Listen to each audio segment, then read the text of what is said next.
আজ প্রকৃতই আকাশের মুখ ভার। বর্ষা ঢুকে গেছে নির্দিষ্ট সময়ের খানিক আগেই। এবারে প্রচন্ড দাবদাহে পড়তে হয় নিথরিত্রের সাথে আপামর জনসাধারণকে। তার আগেই পায়ে নুপুর বাজিয়ে ঝুম ঝুম বৃষ্টির শব্দে বর্ষা কিন্তু ঢুকে পড়েছে।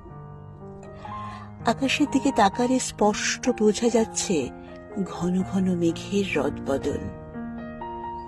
এখন যেমন হালকা নীল আকাশটা আস্তে আস্তে করে মেঘে ঢেকে যাচ্ছে। গুরু গুরু গুরু গুরু শব্দে মেঘের মন্ত্রিত বাণী আমাদের কানে আসছে। অনতি দূরেই বৃষ্টি, না না না না না, বৃষ্টি শুরু হয়ে গেল। ঝুমঝুম করে বৃষ্টি পড়তে শুরু করেছে। পাতার গায়ে ঝুম বৃষ্টি।